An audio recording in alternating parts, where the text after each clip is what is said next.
삼그리고사주의 일진사주명리학 제1628강 시작하겠습니다. 자, 오늘은 양력으로 2023년 4월 22일이고요. 음력으로는 2023년 3월 3일입니다. 오늘 주어지는 명시, 계묘년, 병진월, 경술일이 되겠고 일진은 경술이 되겠습니다. 자, 오늘 살펴볼 사주 명식, 일간 경금 일간이 되겠고요. 경금 일간이 태어난 월령은 진월이 되겠습니다. 자, 진월에 경금이 태어나게 되면 사주를 어떻게 배워가는 것인지 알아보도록 하겠습니다. 자, 제일 먼저 사주 볼 때 일간을 먼저 보시고 일간의 특징을 알아야지 사주를 분석할 수 있는 기본을 얻게 되는 것이고요. 그 일간이 어느 월령에 태어났는지를 알아야지만 사주 전체의 틀을 파악해 볼 수가 있겠습니다. 자, 오늘 일간이라고 하는 것, 경이라고 하는 천간이 일간이 되겠고요. 이 경이라고 하는 천간, 10개의 천간 중에서 7번째 천간이 되면서 음과 양으로 오행으로 구분해 봤을 때 경은 금이 됩니다. 경금이 되는 것이고, 금이라고 하는 것은 쇠를 뜻하고, 기운으로 봤을 때 금의 기운이라고 하는 것은 숙살직이라고 하죠. 숙살직이라고 해서 좀 서늘하고 그냥 오싹한 그러한 기운을 뜻하고, 계절로는 가을이 될 것이고요. 주관하는 색은 흰색, 백색이라고 하죠. 백색. 그 다음에 주관하는 신은 백호가 되겠죠. 백색의 백호, 이렇게 볼 수가 있겠습니다. 가을 백색이죠. 백색. 흰색이죠, 흰색. 그래서 이렇게 구분해, 이런 건 이제 기본적으로 이제 알아두시면 좋을 거고요. 그 다음에 금이라고 하는 것, 경금도 마찬가지고 신금도 마찬가지겠지만, 인의 예지신의 오상 중에서 금이 주관하는 것은 의를 주관한다라고 하죠. 저는 그래서 이 경금을 보면 삼국지의 관우 정도 이렇게 생각나는 인물이 관우입니다. 그래서 금일간 중에서 특히 경금일간들이 조금 고지식한 면은 없지 않아 있겠지만 좀 우직하고 충정 있고 이러한 특징을 가지고 있는 것이 금에 해당이 됩니다. 자, 경금이라고 하는 것을 다시 음과 양으로 구분하게 되면 경금은 양금이 되죠. 또 양금이 있다라고 하는 뜻은 음금이 있다라고 하는 뜻과 같습니다. 그래서 내일 공부하게 되는 신금이라고 하는 것 똑같이 쇠에 해당이 되고 숙살의 기운을 가지고 있으면서 등등등등 의를 주관한다까지 모두 같은데, 이 신금이라고 하는 것이 경금과 다른 점은 경금은 양금이 되는 것이고 신금은 음금이 된다. 어떤 분들은 이제 경금이 시작이요, 신금은 결실이다, 금은 결실, 가을, 이렇게 다 이렇게 설명도 할 수도 있지만은, 물론 그런 것들도 이제 알면 다 도움이 될 수 있습니다. 근데 큰 틀에서 이 정도까지는 알고 있는 것이 매우, 이 정도는 모르면 안 되는 정도, 이렇게 설명드리는 겁니다. 자, 경금이라고 하는 것은 양의 기운을 가지고 있는 금, 그 다음에 신금이라고 하는 것은 음의 기운을 가지고 있는 것인데, 이 음양의 차이가 굉장히 큰 차이죠. 양이라고 하는 것은 음보다 강하겠죠. 양은 음보다 더 활동적일 것이고, 양은 음보다 더 무거울 것입니다. 양금에서 음금으로 비유할 때 양금은 음금인 신금보다 더 강하고 거칠고 투박한 그런 금이 됩니다. 그래서 양금인 경금은 완철금이라고 이렇게 표현을 하고요. 음금인 신금 같은 경우에는 양금인 경금보다 부드럽고 유연하고 광채가 있고 매끈한 그러한 금이 됩니다. 그래서 신금 같은 경우에는 보석 같은 것에 비유를 많이 하죠. 보석이라든가 주옥 같은 것, 또는 예물시계 같은 것, 각종 주얼리 같은 거 이렇게 표현하게 되죠. 자, 완철금이라고 하는 것은 쉽게 말하면은 무쇠 같은 개념이고요. 강철 같은 개념, 땅속에서 금방 캐는 원철 같은 개념이고, 날카롭고 투박하고 그렇습니다. 그래서 이 경금이라고 하는 것은 그냥은 쓸 수가 없죠. 땅속에서 금방 캐낸 녹슬고 거칠은 쇠를 갖다가 어디다 쓸 겁니까? 그죠? 이러한 경금이라고 하는 양금 반드시 단련을 해야 돼요. 단련이라고 하는 것은 활을 얻어서, 정화를 얻어서 경금을 시뻘겋게 달궈서 망치질을 하고 풀무질을 하고 해서 경금을 호미도 만들 수가 있겠고, 각종 칼, 검, 여러 가지 장신구들을 만들 수 있죠. 그래서 정화로서 경금을 단련해서 기물을 만들어야지만 경금의 용도가 생긴다라고 보고요. 경금이 정화를 쓸 때는 반드시 간목이라고 하는 것을 대동해서 써야 됩니다. 제가 정화를 설명할 때 정화라고 하는 것은 인위적인 불로서 사람이 불을 만들기 위해서는 반드시 연료가 필요하다라고 말씀드렸죠. 그래서 촛불은 파라필이 필요하고 전기불은 전기가 들어와야 되고 모닥불은 하다못해 장작이 있어야지 그 정화를 생주해 줄 수 있는데 이 정화를 갖다가 충분하게 뜨거운 불로 만들어야지 정화가 경금을 단련할 수 있는데 뭐 연료가 없어서 라이터불 가지고 1톤짜리 강철을 단련할 수는 없죠. 충분한 열기를 만들기 위해서는 충분한 간목이 있어주는 것이 필요하다. 그래서 경금이 정화를 쓸 때는 반드시 간목을 대동해서 쓰는 것이 기본적인 이치가 되는 것이고요. 반대로 신금이라고 하는 것은 보석, 주옥과 같죠. 쉽게 말하면 경금은 단련 이전의 순수한 철을 말한다라고 하면 신금은 이미 단련을 받아서 기물을 만들어 놨다. 여러분 손목시계, 예물, 반지, 목걸이, 귀걸이 뭐 등등등등 생각하시면 됩니다. 얘네들을 다시 불러서 다스릴 필요가 있을까요? 없을까요? 없죠. 여러분 예물시계를 갖다가 물론 팔아먹어서 그 금은방 주인이 새로운 반지를 만들기 위해서는 뭐 불로 다스릴 수는 있다고는 하지만 그때 불로 다스린다고 하는 반지는 뭐예요? 반지로서의 가치는 없는 것이고 순수한 그냥 원철로서의 금의 가치가 있는 것이기 때문에 그건 신금이라고 보지 않습니다. 그래서 신금 같은 경우에는 이미 기물을 만들었기 때문에 잘 관리하고 잘 닦아줘, 반짝반짝 빛이 나게 닦아주는 것을 필요로 하죠. 그래서 임수를 써서 돛에 주고 가는 것을 신금은 좋아하고요. 그러니까 경금은 화로서 강하게 다스리는 걸 좋아하는 것이고 신금은 임수라고 하는 것으로서 부드럽게 다스리는 것을 좋아합니다. 그래서 남자는 좀 군대도 가고 뭐 여러 가지 훈련도 받고 좀 강렬한 운동 같은 걸 해도 능히 감당할 수 있지만 여자 같은 경우 뭐 여군도 없잖아 있겠지만은 여자는 여자로서 좀 다소곳하게 어머니한테 이렇게 여자로서의 어떤 도리라든가 여자로서의 어떤 그런 좀 매력 같은 거를 배우는 것이 필요하겠죠. 그래서 신금은 화로서 강하게 다스리는 것보다는 임수로서 맑고 깨끗하게 부드럽게 다스리는 것이 필요하다. 그래서 같은 금이라 하더라도 경금이라고 하는 것과 신금이라고 하는 것, 양금인 경금과 음금인 신금의 차이가 여기에 있다. 그래서 같은 금이라 하더라도 경금 일간이냐 신금 일간이냐에 따라서 용신을 수용하는 방법이 달라지는 것이다 정도 기억해 두시면 되겠습니다. 자, 다음으로 경금 일간이 태어난 월령 진월이 되겠습니다. 진월. 자, 월의 자리는 바로 월주의 지지가 되겠습니다. 이거를 월령이라고도 하고요. 월지라고도 하고 월원이라고도 이렇게 표현을 하죠. 월원. 다 똑같은 말인데 이 월지 월령에는 계절의 의미가 있다. 계절, 춘하, 추동의 개념이 있지만 이 월령 계절의 개념에는 왕쇠와 한열의 개념이 있다라고 하는 것을 여러분 꼭 기억해 두시고요. 왕쇠와 한열이 중화가 된 사주가 좋은 사주고 중화가 된 사주가 부귀영화를 얻을 수 있는 사주고 중화를 잃은 사주, 중화를 크게 잃은 사주는 부귀하지 못하고 빈천하거나 또는 포병객으로서 병을 알아서 골골 앓는 그런 삶을 살기도 합니다. 그래서 사주는 중화된 사주가 중요하다. 중화는 뭘 중화시킨다? 왕세와 한열을 중화시키는 것이 필요하다. 그 다음에 진월은 월령에는 또 절기의 개념도 가지고 있죠. 그래서 진월은 청명이 되어야지만 묘월에서 진월로 이렇게 월이 전환이 되고요. 그 다음에 청명과 고구가 이렇게 있게 됩니다. 청명이 되면서 고구 전까지는 목의 세력을 가지고 있다 이렇게 보는 것이고 청명이 되면서부터는 그야말로 진월의 토가 왕한 토왕절로서의 개념을 가지고 있습니다. 계절로는 당연히 봄이 되는 것이고 늦봄이라고 하죠. 늦봄. 그래서 만춘 또는 개춘 등으로 이렇게 모춘 등으로 표현을 하는데 크게 봐서는 임묘진 동방으로서 원래 임묘진월은 목이 왕한 목왕절이죠. 그래서 진토 안에는 을목개수가 들어있기 때문에 목의 기운을 가지고 있다 이렇게 보는 것이다 정도 기억해 두시면 되는데 특히나 제가 진월 때 계속 얘기하는 건 진월은 토가 왕하지만 신자진 수국을 형성할 수 있겠고요. 또 진유 합금도 가능하죠. 신유 합금. 그러면 금이 다시 왕해지는 경우 인묘진 방합이 형성되면 진월이라 하더라도 목이 왕해지는 경우가 되겠고 진술 축 미가 있게 되면은 이거는 그야말로 토가 다시 왕해지는 사주가 되는 것이다 라고 볼 수 있습니다. 그래서 같은 진월이라 하더라도 어떻게 사주가 구성이 되느냐가 굉장히 중요하죠. 그에 따라서 수가 왕하게 되면 무토로서 임수를 제할 수도 있는 것이고, 금이 왕하게 되는데 경금신금이 태어났다? 경금 당연히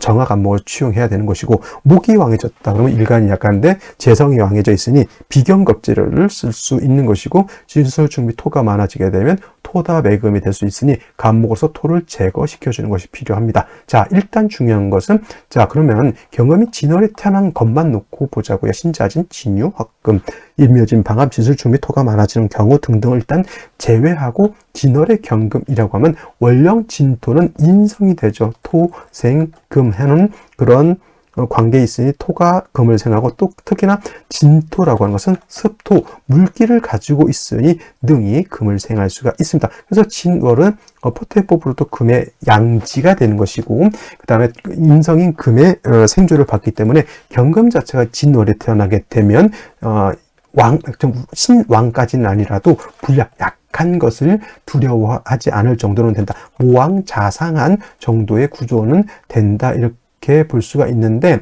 자, 그렇다면 경금이 진월에 태어나게 되면 가장 꺼리는 바는 뭘까요? 꺼리는 바. 이거는 절대 나는 싫어 라고 하는 거는 뭐냐면, 토가 금을 생해서 토생금 해주지만은 말씀드렸던 것처럼 토가 너무 많아지게 되면은 모왕자상이 아니라 모왕자세가 돼서 토다 매금이 되는 것이 가장 큰 문제가 되는 겁니다.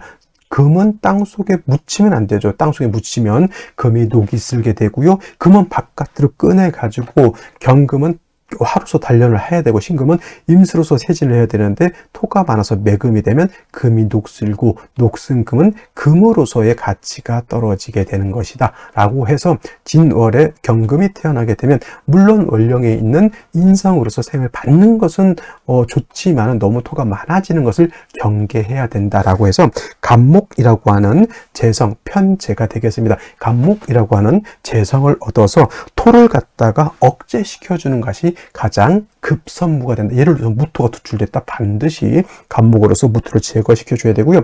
무토, 기토가 투출되지 않았다 하더라도 보험되는 거죠. 언제 대운이라든가 세운에서 무토, 기토가 크게 들어올 수도 있으니 진월에 태어난 경금은 간목을 얻는 것이 일단 중요한 관건이 되는 것이다 라고 볼 수 있겠고, 다음으로 간목을 얻어서 토를 제한다고 해서 완전 파괴시켜서 토를 없애버린다라고 보는 게 아니라, 토가 너무 많아져서 경금을 매금시키는 거를 정도를 억제시켜주는 것이고, 토가 금을 생하는 것까지 막는 것은 아닌 것이다 라고 생각하시면 되겠습니다. 그러한 연후에 뭘 얻습니까? 경금은 정화를 얻어서 단련해야지만 경금으로서의 용도 쓰임이 나타나게 되죠. 대체적으로 경금이 먼저 정화를 쓰고 간목을 나중에 쓰는 것이 일반적이나, 토가 왕한 진월 같은 경우에는 토가 너무 많아지는 것이 문제가 되는 것이고, 만약에 간목이 없는 상태에서 화만 있게 되면 정화가 경금을 단련하는 것이 아니라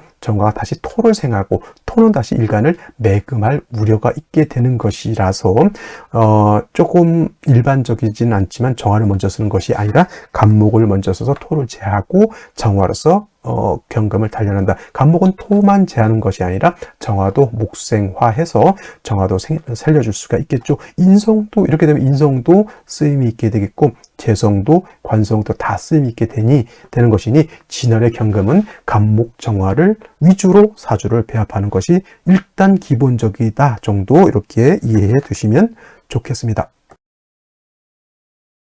자, 그러면 다시 오늘의 명식을 살펴보도록 하겠습니다. 오늘 명식, 경금일간이 진월에 태어난 사주 명식이 되겠고요. 사주를 볼 때 일간을 제일 먼저 알아봐야 됩니다. 일간의 특성을 파악하고요. 그 다음에 원령의 특성을 파악합니다. 경금, 진월생, 다음으로 뭘 봅니까? 격국이라고 하는 걸 살펴볼 필요가 있겠습니다. 자, 격국이라고 하는 것은 일간과 원령, 월지와의 관계를 살펴 사주 8글자가 어떻게 구성되느냐를 놓고 보는 것인데, 자, 일간 경금이라고 하는 것은 양금이라고 말씀을 드렸고, 월지에 있는 진토 또한 양토가 됩니다. 양대 양의 관계가 성립이 되죠. 단 토라고 하는 것은 금을 생하는 관계가 되겠습니다. 금을 생하죠. 월지에 있는 토가 나를 생하는 것이니 생아자라고 표현하고 생아자 다시 인성이라고 씁니다. 자, 인성이라고 하는 것 다시 두 가지로 구분해 볼 수가 있겠죠. 정인이라고 하는 것이 있고요. 정인, 그 다음에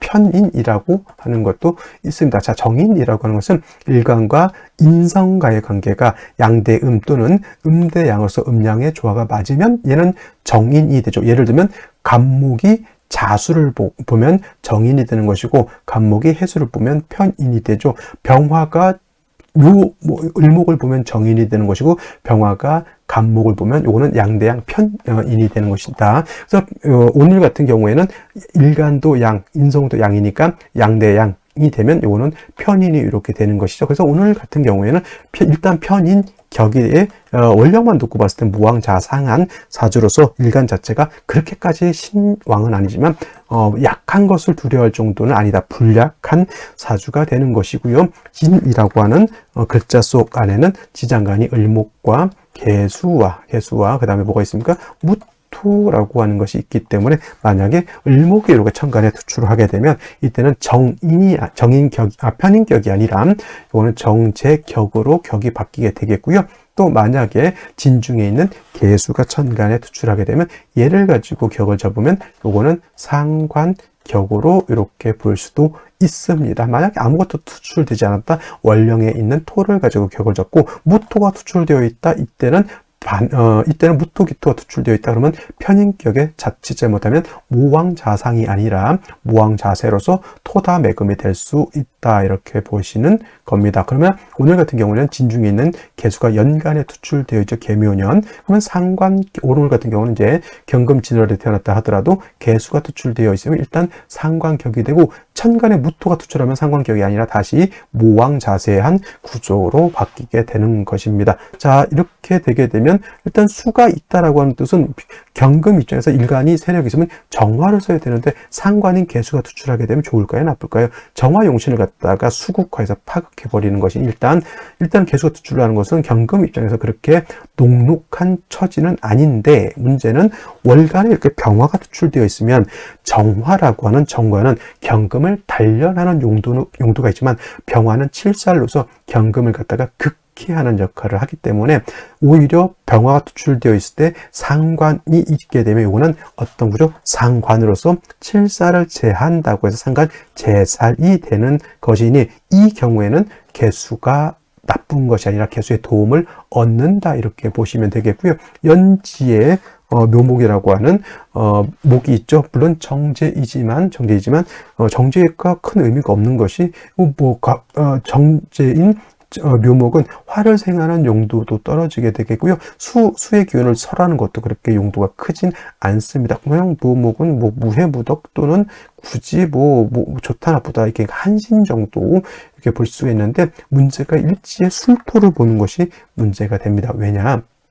술이라고 하는 것은 물론 경금이 술중 신금의 뿌리를 둘 수 있고요. 병화도 술중 정화의 뿌리를 둘 수 있지만 뭐가 문제냐면 월지가 진토이기 때문에 술을 이렇게 보게 되면 진술충이 되고요. 제가 진월에 진술충이 토가 많아지게 되면 토왕절에 토가 다시 많아진다라고 했죠. 선생님, 진술충이 되면 토가 약해지는 것 아닙니까? 이렇게 물어보실 수 있다면 다른 충하고 좀 다른 게 인신사해충이라든가 자오묘유충 같은 경우에는 충하면 어느 하나가 깨지거나 둘 다 깨지거나 이렇게 해서 어느 오행이 약해지게 되지만은 진술충 또는 충미충 같은 경우 이건 붕충이라고 하죠. 붕충, 법붕자입니다. 같은 것끼리 충할 때는 저것이 약해지는 것이 아니라 토는 왕해집니다. 단 진술충이 될 때 술중에 있는 신금이라든가 진중에 있는 진중 개수는 매몰이 될 것이고요. 그다음에 술중 정화는 공중으로 날아가 버린다. 어떤 분들 진술충 달게 되면은 정관에 투출돼서 그걸 쓰게 된다 이렇게 보는데 그런 경우는 제가 봤을 때는 크게 많지 않고요.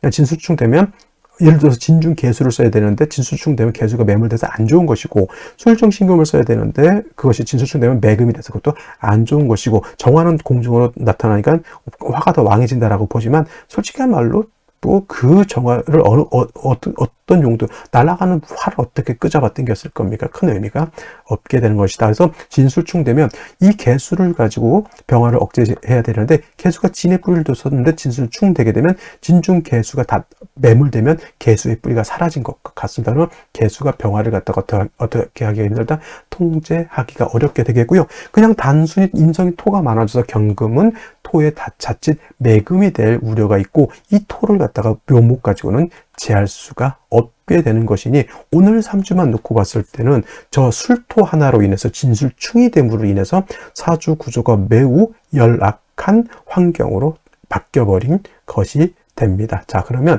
생시는 어떤 생시를 얻는 것이 좋을지 한번 알아보도록 하겠습니다.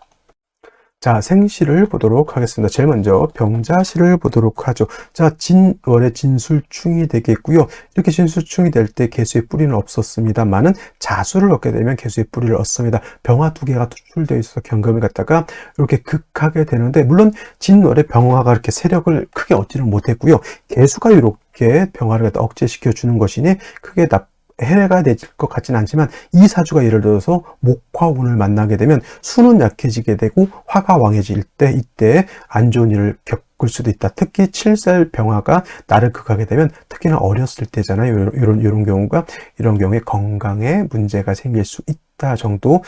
해서 이때는 아이들 다치는 건 매우 조심해야 되겠고요. 정축시가 되게 되면은, 자, 진월의 진술충에 축토까지 있게 되면 이것도 마찬가지로 토가 너무 많아서 문제가 되는 경우, 모왕 자쇠가 돼서 문제가 되는 것이고, 무토기토가 천간에 투출되진 않았기 때문에 뭐 매금까지는 이르지 않는다 하더라도 토가 많아진 것은 결코 좋은 바는 아니고, 그래도 진술충에 진중개수가 매몰되지만 축토는 축중의 신금개수가 살아있습니다. 개수, 경금이 뿌리를 둘 수가 있겠고요.